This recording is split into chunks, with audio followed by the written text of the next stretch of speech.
danau vulkanik yang terletak di wilayah Sumatera Utara. Danau Toba mempunyai ukuran yang sangat besar, yaitu panjangnya 100 km, lebar 30 km, dan kedalaman 505 meter. Ini membuat Danau Toba menjadi danau vulkanik terbesar di Asia Tenggara. Sejarah terbentuknya Danau Toba tidak terlepas dari letusan Gunung Toba yang terjadi 74.000 tahun yang lalu. Pada waktu itu, di tempat Danau Toba sekarang, berdiri kokoh sebuah gunung yang disebut dengan Gunung Toba.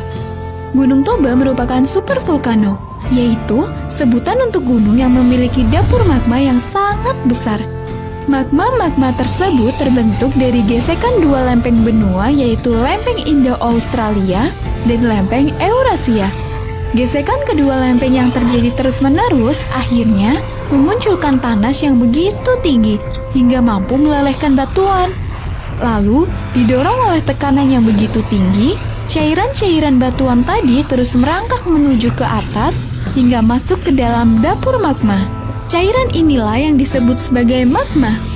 Magma gunung yang terus terisi, ditambah dengan tekanan di dalam perut bumi yang begitu besar, akhirnya mendorong terjadinya letusan.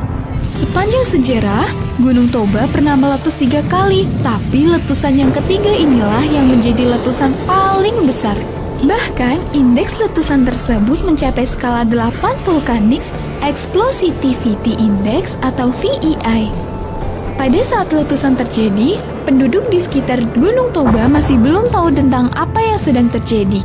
Bunyi dentuman apa itu? Aku tidak tahu.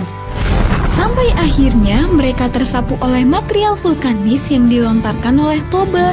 Letusan Toba 74.000 tahun yang lalu itu melontarkan material vulkanik sebanyak 1000 km kubik. Pulau Sumatera seakan-akan hancur karena dahsyatnya letusan Gunung Toba.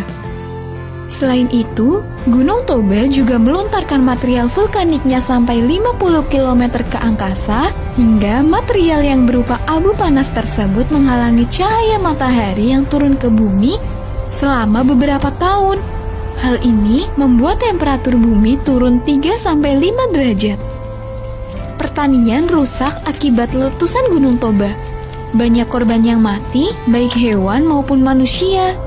Kondisi ini diterjang awan panas Gunung Toba, dan juga karena gagal panen yang menyebabkan manusia pada masa itu mengalami kelaparan hingga kematian. Setelah letusan Gunung Toba berhenti, letusan tersebut meninggalkan kaldera yang amat luas.